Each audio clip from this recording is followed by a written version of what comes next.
केसी वेणुगोपाल और बीके हरिप्रसाद ने हरियाणा में कांग्रेस के जिलाध्यक्षों के लिए सेकंड लाइन की प्रक्रिया को पूरा कर लिया है। दोनों नेताओं ने एआईसीसी के ऑब्जर्वरों की रिपोर्ट को खंगालने का काम कर लिया है। उनके साथ उन्हें 1-to-1 मीटिंग करते हुए 6 नामों के पैनल के ऊपर भी पूरी तरह से डिस्कशन करने का काम कर लिया है। लेकिन ये डिस्कशन दोनों ही इन खास नेताओं के लिए बड़ी सिरदर्दी बनती नजर आ रही है। नमस्कार, मैं हूं कुलदीप सुरान। आज हम खरी खरी न्यूज में चर्चा करेंगे केसी वेणुगोपाल और बीके हरिप्रसाद के साथ एआईसीसी के ऑब्जर्वरों की।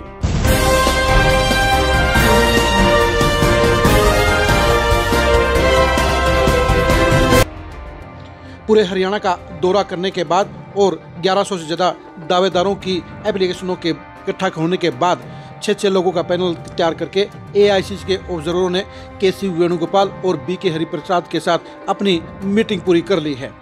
सभी जिलों के नेताओं के साथ में डिस्कशन के बाद अब कांग्रेस उस पायदान पर पहुंच गई है जहां अगले दौर में अब 3 लोगों का फाइनल पैनल तैयार किया जाएगा। बीके हरिप्रसाद के लिए और केसी वेणुगोपाल के लिए सबसे मुश्किल चैलेंज अब सामने आने वाला है, क्योंकि 6 लोगों में से 3 लोगों को छांटना किसी भी तरह से आसान नहीं है। ऊपर से कांग्रेस के सबसे असरदार नेता राहुल गांधी की इच्छा शक्ति यानी सामाजिक न्याय का सिद्धांत और थ्योरी भी दोनों नेताओं के लिए बड़ी सर्दी पैदा करने का काम कर रही है। क्योंकि अगर सामाजिक न्याय के हिसाब से हरियाणा में संगठन किया जाता है तो उससे कई जातियों की भागीदारी तो बढ़ जाएगी, लेकिन दिक्कत इस बात की है कि बीसी और एससी में जितने वजनदार नेता जिलाध्यक्ष के तौर पर कांग्रेस को चाहिए उतनी संख्या नहीं है। यही वजह है कि एक तरफ तो दोनों ही नेताओं के सामने कांग्रेस का मजबूत संगठन तैयार करने की चुनौती है, तो दूसरी साइड में बीसी और एससी नेताओं को भी बराबर की भागीदारी देने का चैलेंज है। राहुल गांधी ने साफ तौर पर कह दिया है कि महिलाओं, एससी, एसटी और युवाओं को संगठन में बराबर की जगह देनी है, यानी इनको बराबर की इंपॉर्टेंस देनी है।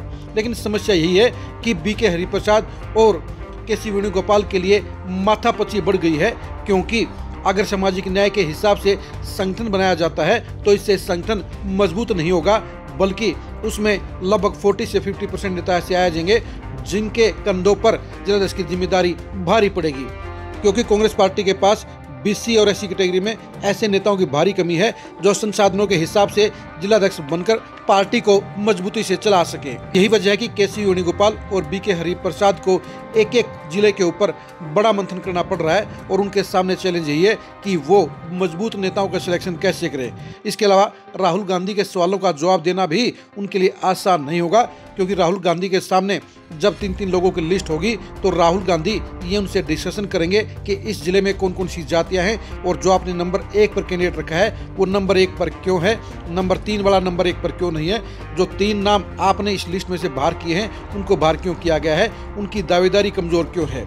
यानी एक नेता के हिसाब से उनके पास सारे जवाब तैयार होने चाहिए, क्योंकि राहुल गांधी को सेटिस्फाई करना बेहद जरूरी है। अब 6 लोगों के पैनल के ऊपर भी राहुल गांधी की विशेष टीम समानांतर वर्किंग कर रही है, उनकी फीडबैक ले रही है और उसके हिसाब से वो अपनी रिपोर्ट तैयार करेगी। उस रिपोर्ट के साथ ही अब 6 लोगों के पैनल के ऊपर राहुल गांधी आमने सामने केसी वेणुगोपाल और बीके हरिप्रसाद के साथ में बैठेंगे। उसके बाद ही खड़गे के साथ मिलकर हरियाणा में संगठन के लिए फाइनल नामों का ऐलान किया जाएगा। लेकिन दिक्कत इस बात की है कि केसी वेणुगोपाल और बीके हरिप्रसाद को राहुल गांधी की इस सामाजिक न्याय की थ्योरी को बिल्कुल बराबर हिसाब से पूरा करना है, और ये हिसाब किताब पूरा करना ही यानी संख्या को मेंटेन रखना ही उनके लिए सबसे बड़ी चुनौती और सबसे बड़ी सिरदर्दी है।